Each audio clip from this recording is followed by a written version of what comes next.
Welcome to the Hockey Writers Maple Leafs Lounge, a weekly show from our Toronto Maple Leafs writing crew, bringing you the latest news, rumors, trades, player grades, prospects, and much more.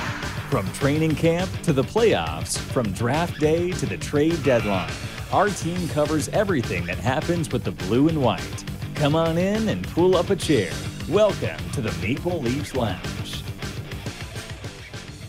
Hello and welcome back to the Maple Leafs Lounge. I am your host, Peter Baracchini. As always, I'm joined by my colleague over at the Hockey Writers and fellow Maple Leaf writer, Jim Parsons.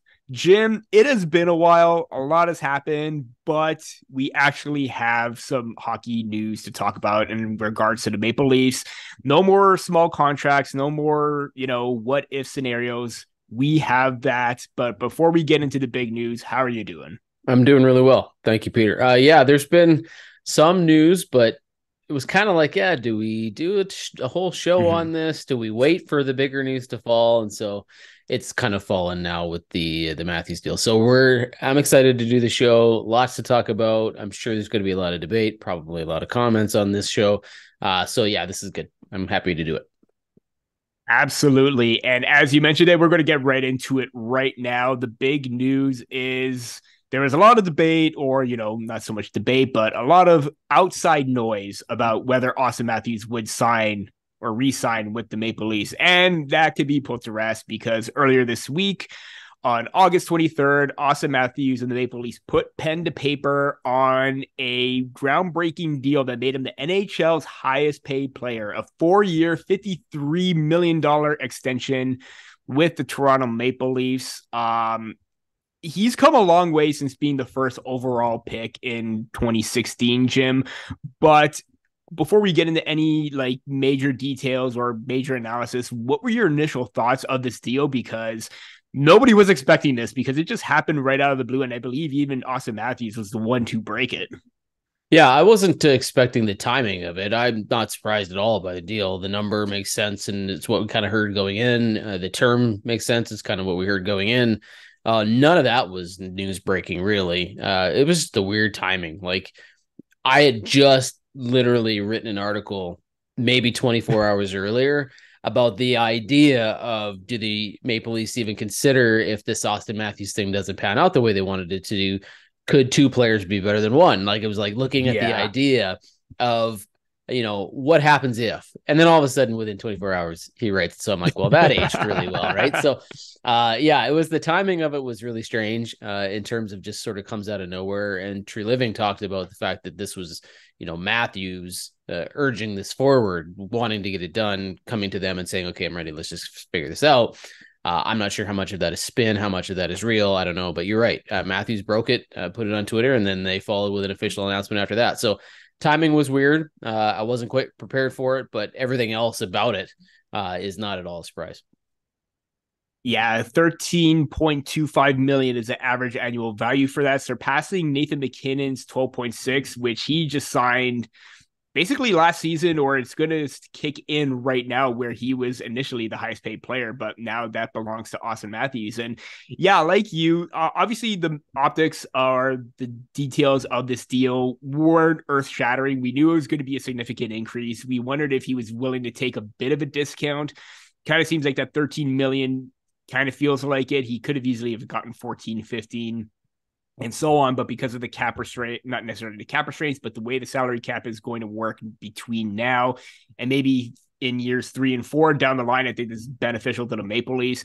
I know it was going to be in between that 4-year range. I think that was, like you said, that was going to be the major sticking point. I personally would have liked the one, but basically you're getting that one more year right now in his final year with that discounted, $11 million or $10 million deal that he has. What am I saying? It is $11 million on his current contract right now. So you're getting that bit of a discount before it jumps up to the $2 million to 13.25. So I think that's beneficial for them. Again, I still would have liked it for year 5 at the end.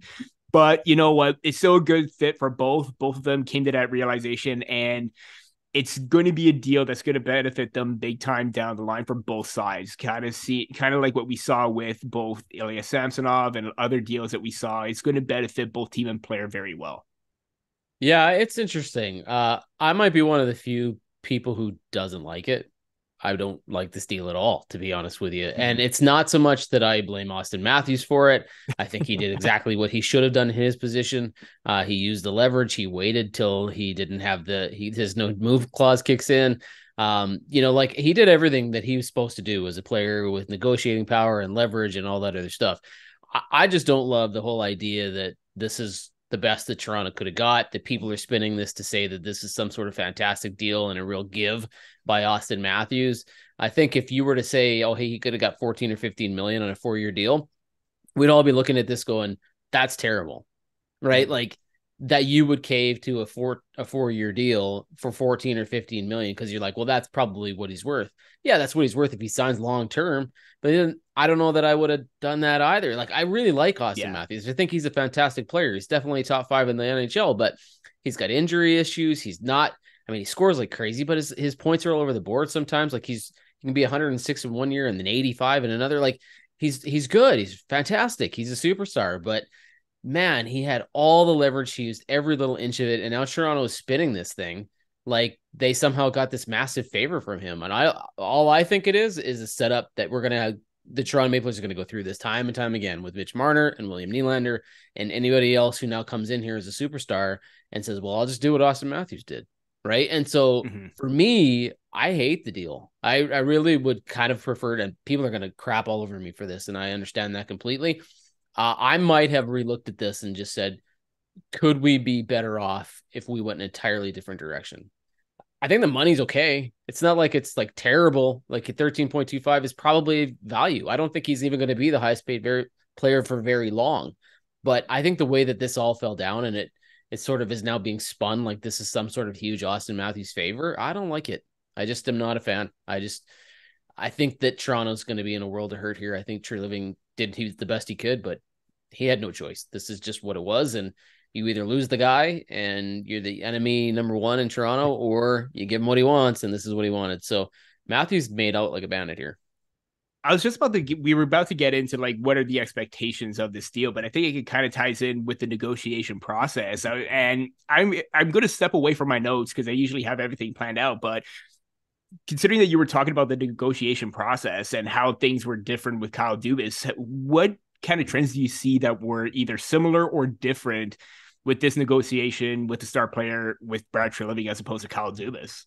Well, I don't know that it's terribly all that different. I think Dubas had the same thing happen to him. And I think if Dubas were still here and Treliving were not hired, it would have happened to Dubas again.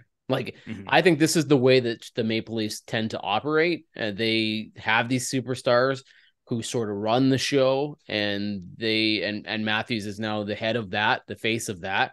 And he uses leverage, he uses negotiating. But like now you can argue Dubas walked everybody right into this thing, right? Like that they gave him the shorter term, the 5-year deal. They gave him the no move at the end of that last year. They gave him all of the tools to put himself in this position. And like I said before, Auston Matthews played his cards the right way that you should if you're a player.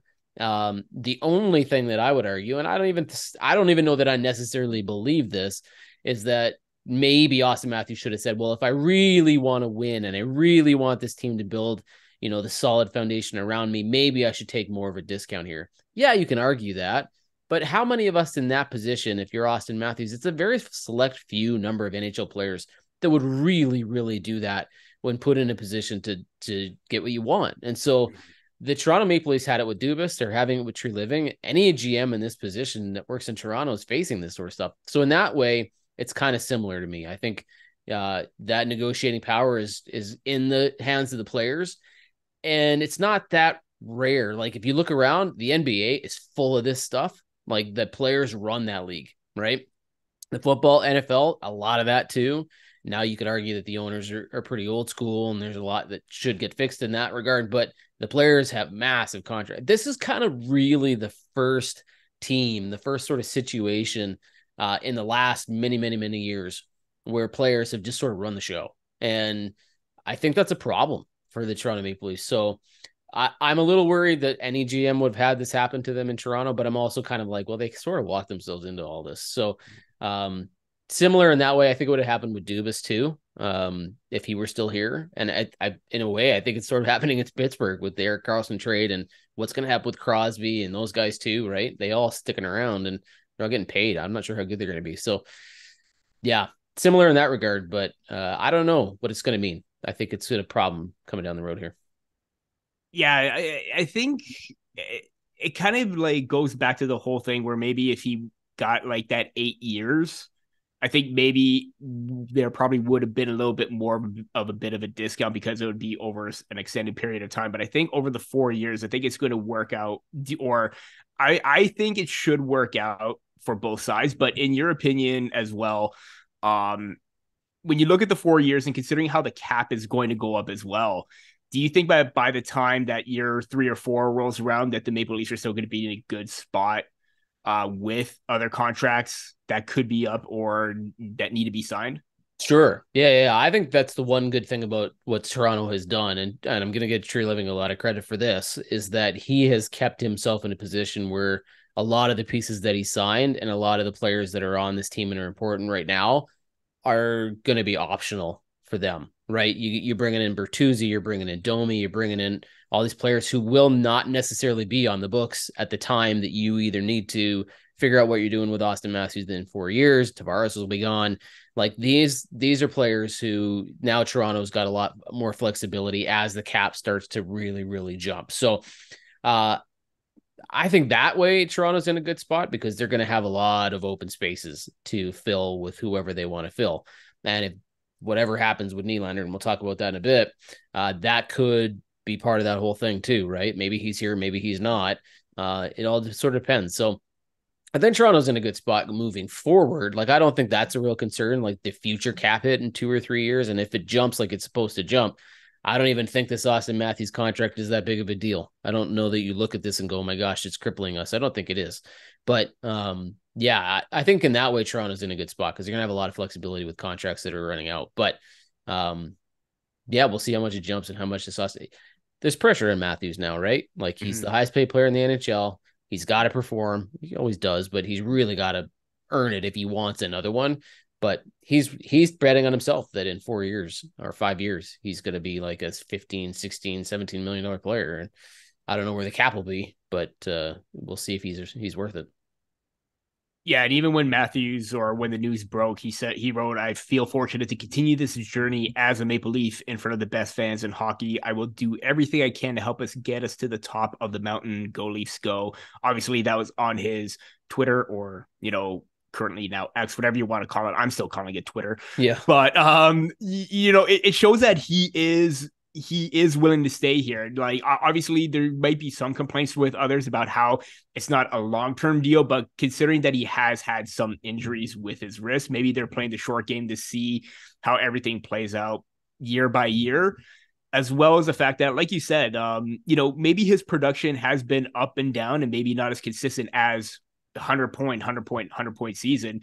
But even on a down season, when he's doing 40 or when he's scoring 40 goals, getting 80 points and being a two-way threat, that alone I still think is worth the value and investment, regardless if he's able to put up the points or what have you. Because even last season alone, I believe in terms, according to Natural Stat Trick, on ice at 5-on-5 with 1,000 minutes played, Auston Matthews had the third best goals for percentage.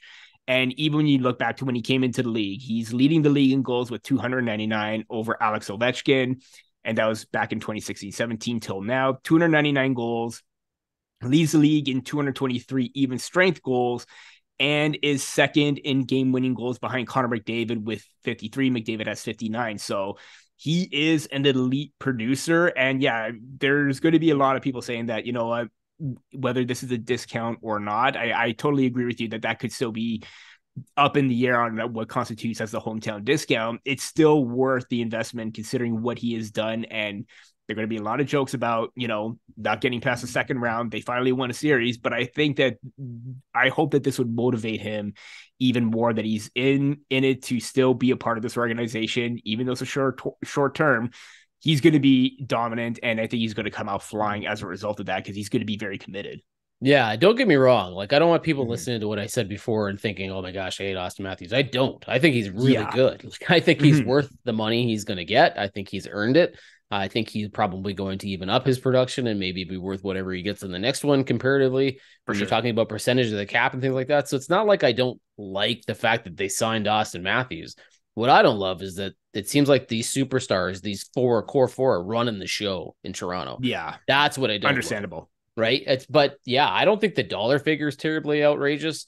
I don't love that they're spinning this to make it sound like this is some great leader who took this huge discount to stay here when he gets the term he wants and the number he wants and all that other stuff. Uh, so, but what else are you going to do? It's not like you're going to run the player down. Like, you can't sit there and go, oh my gosh, Matthews just run us through the ringer and we gave him what we wanted because we have to, like, you're going to say nice things about the guy that you just signed for 4 more years, right? Like, so they're running the show, they're spinning it a little bit, but Auston Matthews is still really, really, really good. Like, there's no debating that. He is going to be worth the money you're paying him, especially when other people, other major superstars start to make a little bit more than him. We're all going to forget that this all happened. So what he gets in 5 years, I don't know. What he's going to be worth and how he's going to be injury wise, and if he's still scoring 50 a year, I have no idea. But he's going to be close, and he's going to be worth the money that you're paying him. I just don't love the way that it worked out itself out in that sort of regard. But yeah, he's still fantastic. There's nothing wrong with Auston Matthews. No, absolutely, and it's interesting that you brought up about them making it seem like, oh, this is a fantastic leader, because as this goes in line with our next point as well.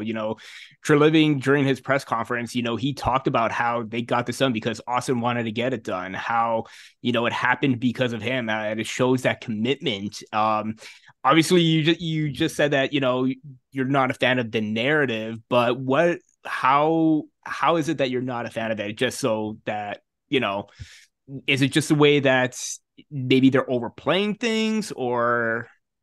To me, the reality of the situation is this: Auston Matthews, if you want to look at somebody who on ice, different story. We're not talking about the same sort of things. Off ice, when you want to be called a leader, when you want to be called a captain, you do what Crosby does. You do what these people who have come in and said, look, I will take less. Nathan MacKinnon, I will take less because I want you to sign really good players who can play with me.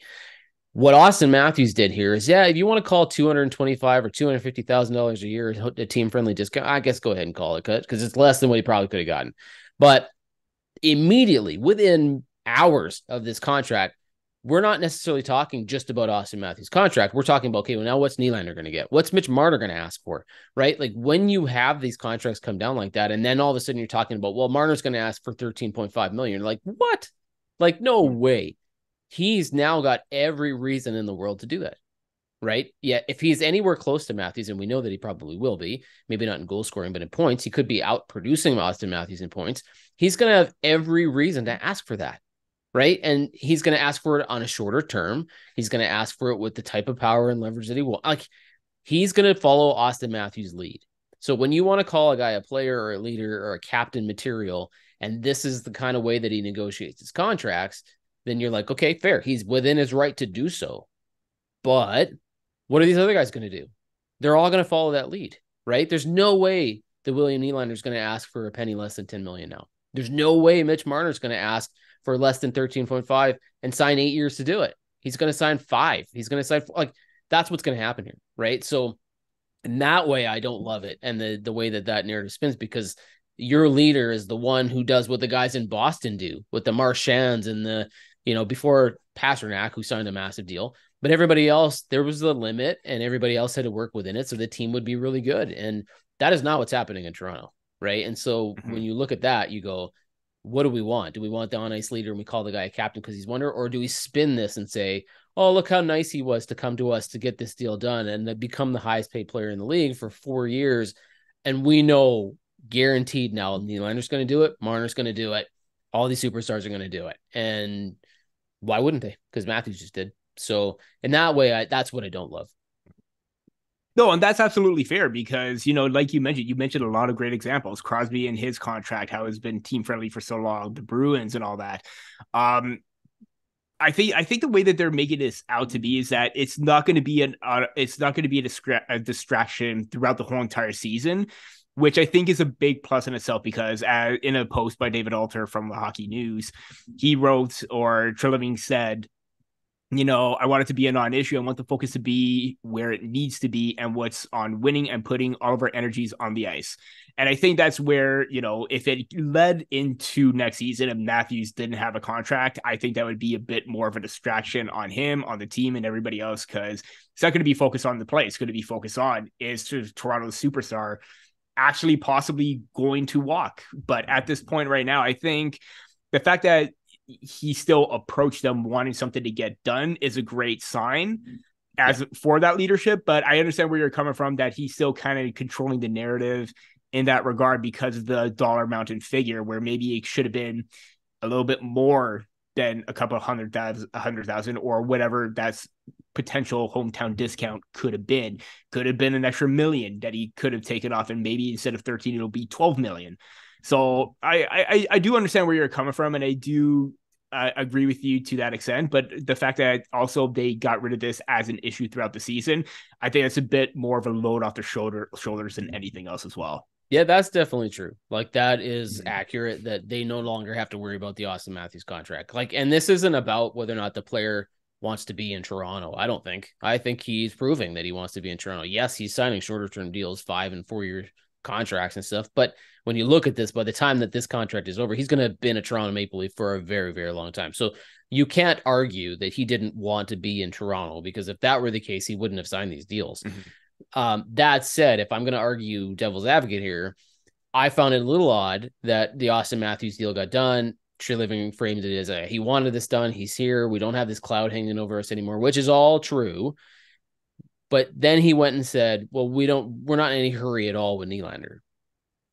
Right. So then you're like, okay, well, what's the difference? What does that mean? Yeah. Right. Like, yes, Auston Matthews, you can argue, is a better player, but on a game by game basis, I might argue Nylander's a better player, not consistently, but sometimes you watch that guy play and you're like, this is one of the best players in the league.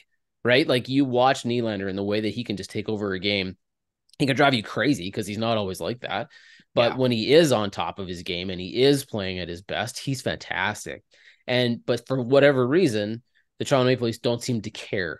Maybe that's just the way they're spinning it, but they're saying it like, yeah, we're totally comfortable if Nylander doesn't come to us and doesn't get this done, and we run out the year because he's got one more. He's in the same situation that Auston Matthews was in, right? So you've got this player now who in one case, you wanted to get that done, get it out of the way. It's not hanging over you all season, but yet you're going to have the Nylander thing hanging over you potentially all year, but you don't care. Like, I don't understand how you can have one and the other and completely different stories, unless Toronto really doesn't care what happens to Nylander, and they're going to go, you know what, we're going to play this season out. If he's here, he's here. If he leaves, he leaves. If he doesn't, whatever. Like, if that's their mentality about William Nylander, okay, that's a different story. And that probably was not their mentality with Auston Matthews. But if they want Nylander around, and they say that they do, they say he's a superstar, they say they want to keep their players, then they should care, right? Like, they should absolutely try to be getting this deal done, but they're talking like they don't care. So it's like, well, what is it? Like, do you want these clouds hanging over you, or do you not care that these clouds are hanging over you? So I have a hard time buying into this whole, like, yeah, the Auston Matthews thing is done. It's a cloud that's gone away, and that it's not really a big deal because the Nylander cloud's still there. That seems odd to me. But maybe there's just two different players and it's like apples and oranges. I don't really know. No, fair enough. And considering that Nylander has been one of the more clutch playoff performers, especially when Matthews and Marner start to kind of disappear, he takes over. So we may want to get Nylander under contract sooner than later. But before we get into that topic in the second half of our show, here's a quick word from the hockey writers. Interested in writing for the Hockey Writers? If you have experience writing about hockey, are passionate about the sport, and are looking to take your writing to the next level, the Hockey Writers could be the place for you. Here at THW, you will have the opportunity to hone your craft at one of the world's largest and most respected hockey publishers. You will have control over what you write, be able to seek out media credentials, and be supported by a large network of writers and editors. Plus, you'll get paid for doing it. If you're interested and want to know more about team openings and requirements, please visit the Write for THW page on the Hockey Writers website. A link to that page is also listed in the description. And we are back with Maple Leafs Lounge. before we got into the second half of our show, I kind of teased what the next topic was going to be previously, and it is going to be about William Nylander because, as we talked about before, there's the possibility how this cloud may not hang over Auston Matthews anymore, but the current contract, as it drags on to the regular season, may do the same for Nylander and the team, and it's just one more cloud that you need to get rid of because he is an important factor to this team. And recently, around the same time as when Auston Matthews signed the contract, Nylander did an interview with both Elliot Friedman and Jeff Merrick from Sportsnet in Stockholm as a sit down. And Nylander said this: "It would take a lot for me to want to leave Toronto. Like, that's a place I want to be at. And that's where my mind's at for the coming year and for the future. I'm not thinking about anywhere else." Obviously, we talked about, the Maple Leafs possibly taking the patient approach with Nylander, but it seems like Nylander's thinking the opposite, but maybe he still isn't in a hurry to get a deal done, but his mindset is on Toronto. Jim, I know we talked about a bit about Nylander before, but what do you make of his comments about his commitment to the team and showing that he wants to be in Toronto just like Matthews does? I think all these guys are committed. Like, I don't think any one of them wants to leave. I'm buying that at all. Like, anyone who wants to make the argument that these guys are all just looking for their way out and want to take the bigger money somewhere else, I don't think that's true necessarily. I do believe that all of these players want to stick around. So when Nylander says, "Hey, like, I'm thinking about Toronto, this is where I'd like to be if it works out," I guess the only thing he didn't necessarily say was, "Well, it depends on the money," which is probably true. Yeah. Right? Like, if you really dissect and you asked him, put truth serum in him and said, "Hey, what would it take to get you out of Toronto?" And he would be like, "The money." Like, that's probably the reality, right? So yes, he wants to be in Toronto. He'd love to get the money in Toronto. If all things were equal and he could pay me what I need to get paid and I'll stay in Toronto, that would be the ideal situation. Does that mean it'll happen? I don't know. Is he in a hurry like he says, or not in a hurry like he says he's not? Like, because he says he's not worried about it. He wants to stay in Toronto, but he's not really worried. He doesn't know why people are making a huge deal out of it. And of course, everybody's making a huge deal out of it because it's a thing, right? And it's not really nobody knows what's happening yet, and he isn't a full no move, but he's got some leverage in the trade and things like that. So you don't want to lose this player for nothing. It matters to Toronto if they have to trade him. What do? Do you play him all year and then maybe let him walk away just so you have the best chance to win the Stanley Cup this year? Like, all of those things are factors. That's why everybody's talking about it. To him, maybe he doesn't care. Maybe he's like, doesn't bother me. At the end of the season, I'm going to do what I'm going to do. Like, I'm either going to sign or I'm going to leave. Like, so I can see why he doesn't care.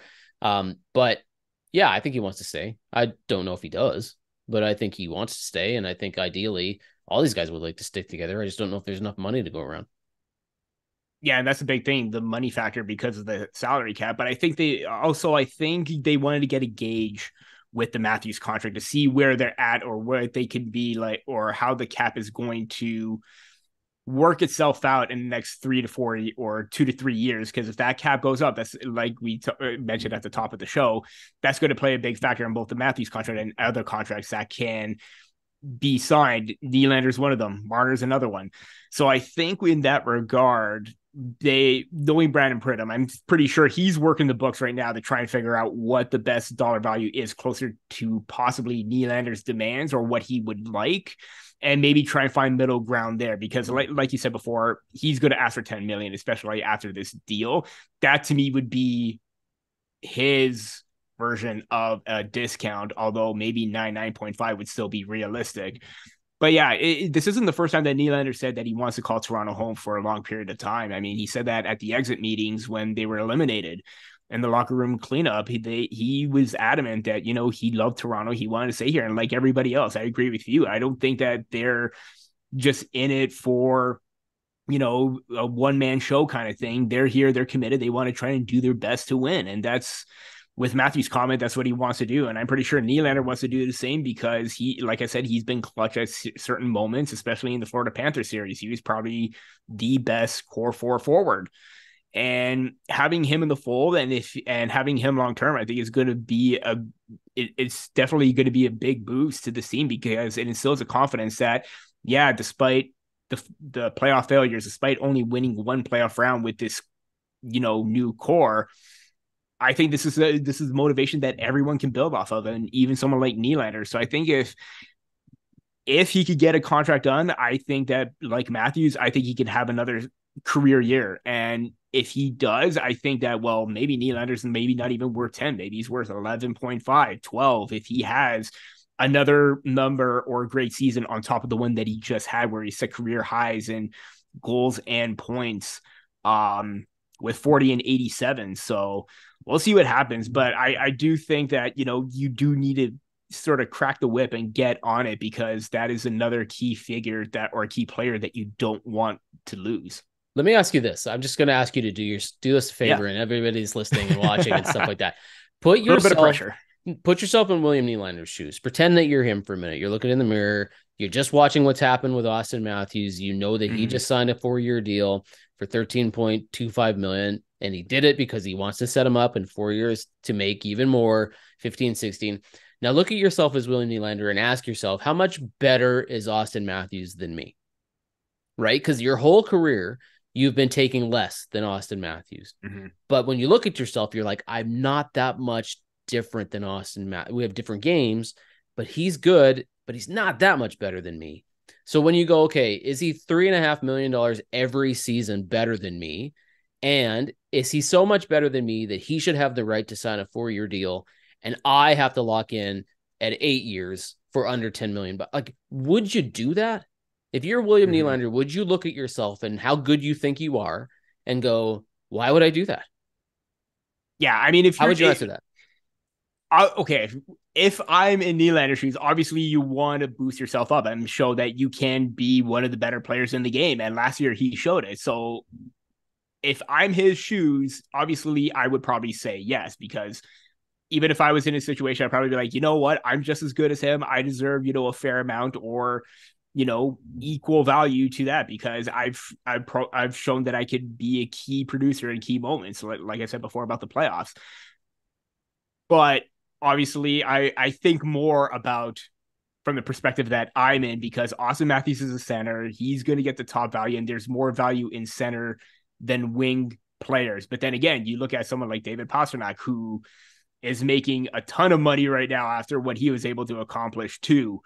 And obviously, are you going to put yourself in the same comparison as David Pastrnak, who's been consistent, considering that, he's making 11.25, but he's been very consistent the last 3-4 seasons in regards, to point production, goals, you name it. Yeah, that's a tough one, because obviously from my point of view, I still think Nylander's has a bit of a ways to go, but he is creeping up in that elite level producer. But if I'm Nylander, I'm going to say, yeah, I deserve every bit more, because I'm just as good as he is, or I can be. Yeah. And you know what? I'm not even arguing that he should see himself as getting the same as Matthews. Like, I don't think that's probably what's happening. But within that range. But if you come to William Nylander and you say, look, we'll sign you for 8 years at $10 million. You're like, what? Are you kidding? Yeah. No. Like, there's just no way with the cap jumping the way that it's going to jump. And you had just given Auston Matthews $13.25 million for 4 years, that you're going, yeah, sure, I'll lock in $80 million for 8 years. And then when the cap jumps like crazy and I look back at myself, go, what the heck was I doing? Like, he's not going to take it. There's just no reason for him to, because he's going to be that much better every year. And as that cap jumps, people are going to look at him and go, yeah, sure, he's worth 11. Sure, he's worth 12. Like, there's just no reason for him to take it right now, especially after Auston Matthews just did what he did, right? So he doesn't have to be the same. He doesn't have to be a $12 million player right now, but he's not locking in at 8 years for $10 million. He's just not going to, like, there's just no reason for him to do it. So that's where I get concerned, right? Is because I'm like, he's got to be looking at what's going on around him and going, hey, these guys are good. And Auston Matthews is awesome. I love Auston Matthews. He's worth all this money, but so am I, kind of, like, you know what I mean? I'm not going to like sit here and let them tell me I'm only worth $9.5 million for 4 years, or maybe $10.5 million for 8. No, I know I'm worth more than that. And I know in 3 years, I'm going to be worth way more than that. So there's no way he's locking in on that. Right. So if you come to him and say, yeah, do you want to be in Toronto? Of course I want to be in Toronto. Well, will you, how badly do you want to do it? Will you stay here for 8 years at $9.5 million? No. Like, that's the reality of the situation. So it's like, yeah, everybody wants to be in Toronto. That's in Toronto. They love it there. But like, he's going to leave. If you lowball him and you crack the whip, like you had said, which Toronto might do, then he's probably going to leave. Like there's really, why would you do it? It doesn't make any sense. And if you're following the leads of these other guys and that whole Marner thing at 13.5, which is just something, Friedman is spitting out right now, I'm not taking 10 if I'm Nylander. It doesn't make any sense. Mm-hmm. No, fair point. And moving on just to our final point quickly, I know it wouldn't be fair that we talked about Matthews and Nylander, but what about Marner in all of this as well? Is he setting himself up for another big payday with the Selke nomination? Back-to-back, just shy of 100-point seasons, very consistent playmaker. What are your quick thoughts on that as a potential deal? Obviously, it's still another year or two away, but what do you think about Mitch Marner at this point? Well, I like Mitch Marner a lot. There's a lot of reasons to like Mitch Marner as a player. I think he's going to be worth probably whatever he gets at the time that he signs that deal, and depending on where the salary cap is at, that's what you're relating your negotiations to, right? So you're doing comparables, but you're doing them based on a percentage of the salary cap. So if the time that he wants to sign again, it's jumped like 6 or 7 million, then there's going to be that debate. Should he get paid more than Auston Matthews? And there's going to be people who freak out over that, right? They're absolutely going to lose their mind if the idea that Marner should make more than Matthews is out there. And that's going to be a conversation over the next couple of years, right? Like, how good is Marner and how much should he get paid?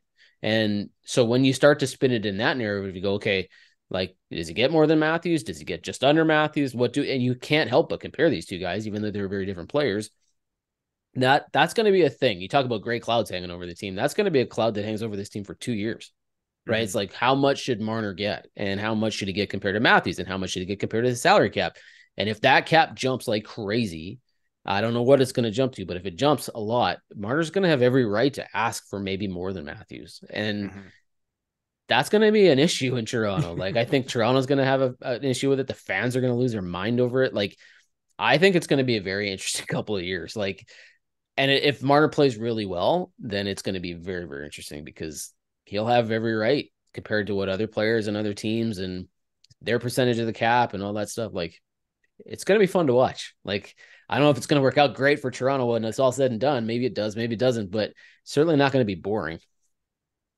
It is interesting because we have such amazing talent on this team, but so much money that could go around at this point. And, obviously the pandemic didn't help itself because that put a damper on things. But now that everything's starting to get back and the salaries or the cap is starting to increase league wide, a little bit of a positive, but yeah, still ways to go, especially when it comes to both Nylander and Marner, because they're going to be due up next. A lot of speculation between now and the next year or two, but it is definitely going to be no shortage of debate. And like you said, if Marner is totally going to be in the right to ask for more than Matthews, even as a wing, we'll see what can happen. It'll definitely be something to keep an eye on as the years progress. I'm not saying that this is what Auston Matthews was thinking, by the way, but it wouldn't shock me at all if when he did his negotiations and said, I only want a 4-year deal, that maybe Marner's next deal was in his head, right? Like, because if you're looking at that and you're going, okay, well, Marner's going to sign in 2 years, then I'll be up in 4 years, and then I can look at what Marner's making and I can ask for more than that. Like, that wouldn't shock me if those guys are thinking about that, just like uber competitive, salary, points, like all that stuff sort of weighs into what they're doing. That wouldn't shock me, right? If he's like, okay, well, Marner's going to get more than I am, but I got to still be in a position. Like, you remember when Gretzky way back in the day, part of his deal was he was always be the highest paid player in the league. Like, that was part of his contract, that was a guarantee that no matter what happened, you then had to bump him and he was the highest paid player in the NHL.